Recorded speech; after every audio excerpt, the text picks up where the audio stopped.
So you don't want to live where it's cold. We lived in the mountain state of Colorado and the desert state of Nevada. Now we're in the lake state of Ohio. So we get you. So where can queer folks live that's affordable, LGBTQ friendly, and warm? Here are the top 7 most affordable and LGBTQ friendly, relatively speaking, cities in the Sunbelt. Okay. Starting at number 7, John. Coming in number 7 is Albuquerque, New Mexico, which is probably the more liberal city and state on this particular list. Rents are the highest on this particular list, which maybe doesn't come as a surprise, averaging about $1,486 per month for your average 2-bedroom, 2-bathroom apartment. However, that is $400 cheaper than the national average. Home values are also the highest on this particular list, coming in at about $308,000 per property. Again, $150,000 cheaper than the national average. So you're doing a little bit better. Cost of living is 97.9% of the national average, which is the highest on this list, but below the national average. Otherwise, it'd be 100%, right?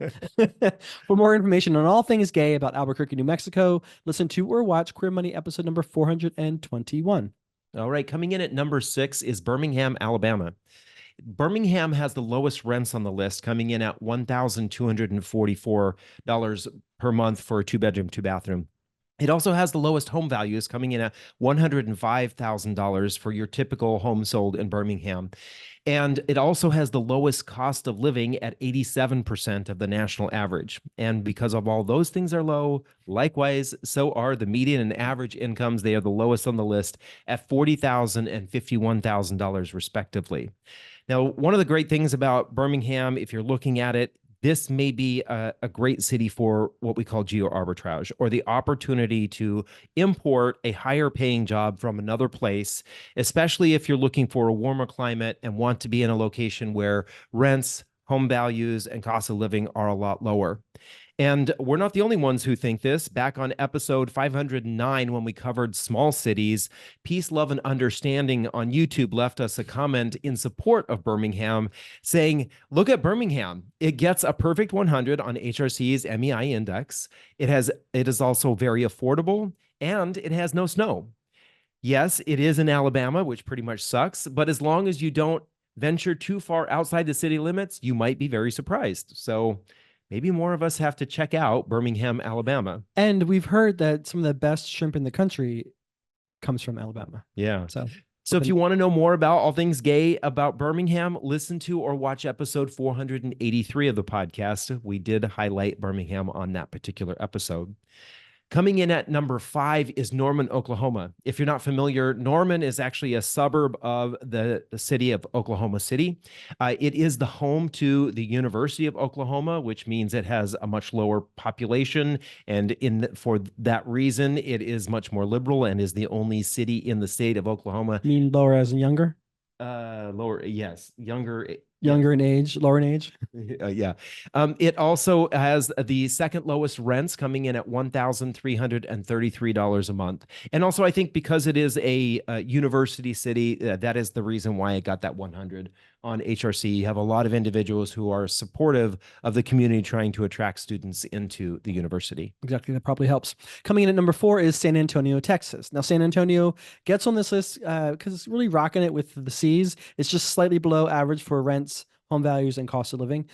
So definitely check that out. If you're not already aware, you're listening to or watching Queer Money episode number 525. We're continuing to share our most affordable LGBTQ plus friendly cities series in all different shapes, sizes, and packages. Today, we're sharing the most affordable LGBTQ plus friendly cities in the Sunbelt. Last week, we covered the 7 reasons why LGBTQ plus folks might live in or move to red states.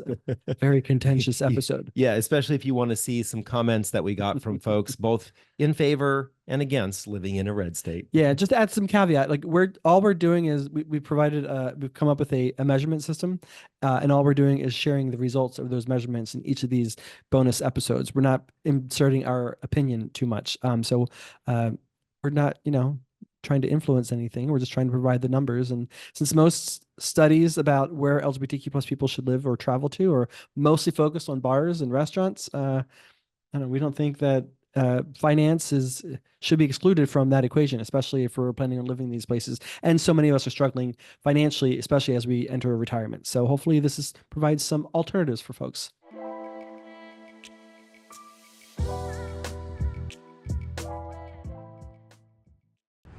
With no fees or minimums and no overdraft fees, banking with Capital One is the easiest decision in the history of decisions.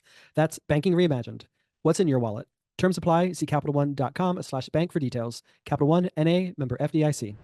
All right, coming in at number 3 on our list is Lexington, Kentucky. Now, Lexington is on the list in part because it has below average rents, home values, and cost of living. And it also has the second highest median and average incomes on the list of the top 7 here at $51,000 and $69,000, respectively.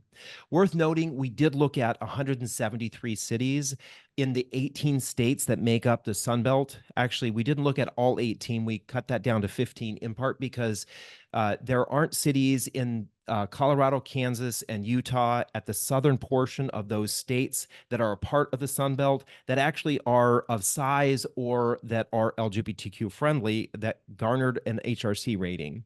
And what's interesting is that of those 18 states, there are only 2 that actually are blue states, California and New Mexico. And we know in general that California and New Mexico are some of the more expensive states in the country. And we also know that typically blue states are more expensive than red states. As a matter of fact, the top 10 most expensive states in the country are all blue, and the top 10 least expensive states in the country are all red per U.S. News and World Report. As for California, the highest ranking city on our list from California was Palm Springs, coming in at number 23.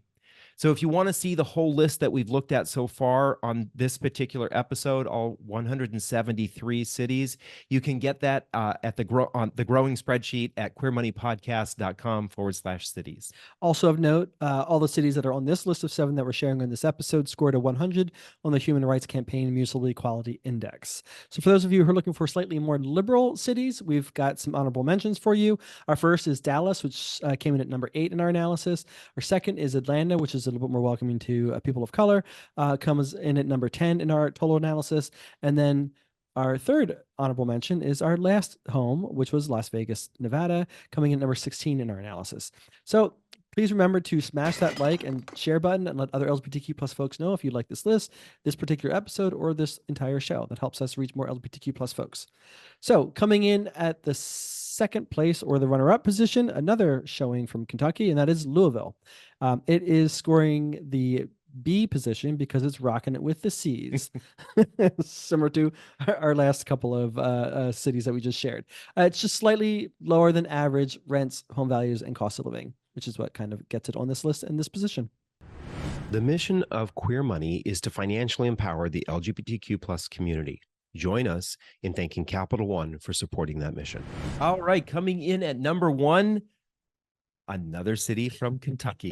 We were surprised to see that the top 3 cities here were from Kentucky. This one, however, is Covington, Kentucky. If you're not familiar, it is actually a suburb of Cincinnati, Ohio. It's in the far northern part of Kentucky, just over the over the river is Cincinnati.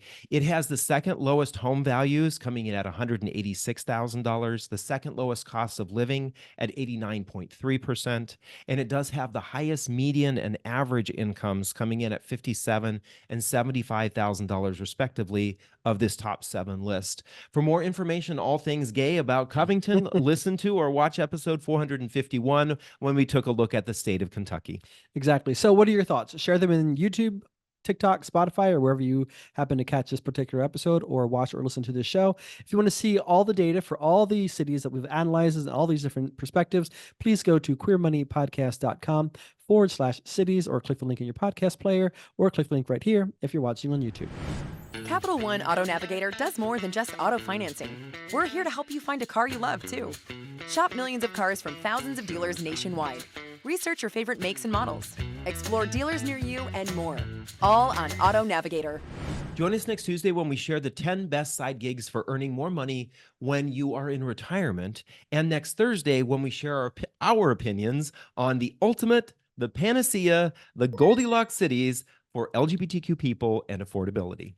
If you'd like to see the data for this growing series, please go to queermoneypodcast.com/cities, or click the link in your podcast player if you're listening on your podcast player. Thank you and have an amazing weekend.